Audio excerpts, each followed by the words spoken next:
If your videos are grainy and they don't look good, well, it comes down to a problem with the way you're using your ISO settings on your camera. And I'm gonna show you how to fix that and explain what ISO does to your footage.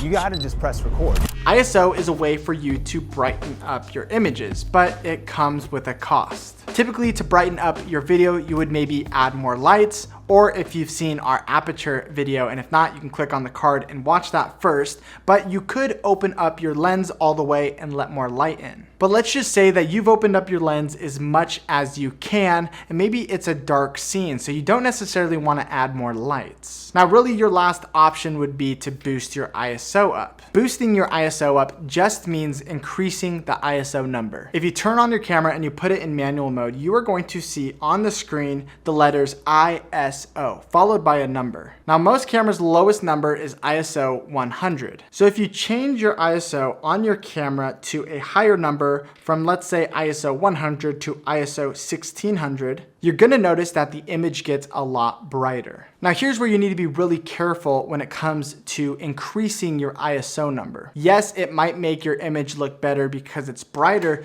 but if you look closely or if you put that footage on a computer, this is where you're gonna start to see that grainy footage. We also call that grain digital noise. And the higher the ISO number, the more digital noise you're going to have on your footage. So you're probably asking, Nolan, what is the best ISO then to use for videos? Well, typically on most cameras, you want your ISO number to be at 100. That's gonna give you the cleanest footage with the least amount of grain. However, I'm aware this isn't always possible. If you're shooting at nighttime or you're shooting something where you just don't have enough light, you're gonna need to boost your ISO. Now, this is where it comes down to doing your own test. I want you to grab your camera. I want you to go shoot something in maybe a dark room and start by filming something at ISO 100 and then go up each step of the ISO until you get to your highest ISO number. Once you look at the footage on this computer, you can start to tell where the footage gets way too grainy, where it's unusable,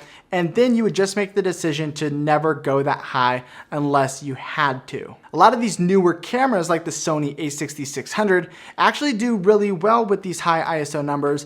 I'm comfortable taking this to ISO 1600, even 3200 in most cases. But if you have a cheaper end camera, then you probably don't want to go higher than ISO 800. But do your own test and find out where that line crosses from it being usable to unusable. Now, to summarize everything, you want to keep your ISO number at a low number, as low as possible. If you can add lights, or if you can open up your lens to let more light into your camera, definitely do that first and use ISO as a last resort. Now, you're gonna run into some problems when you go into really bright scenes. Maybe you're going outside to film, but before we get to that, like this video and comment down below what kind of camera are you using for your YouTube videos. So let's talk about this problem. You go outside, it's really bright, and you start filming. Now, I'm assuming you've seen the aperture video we made as well as our shutter speed video that we made, and if you haven't, then go and see those first and then come back and watch this part.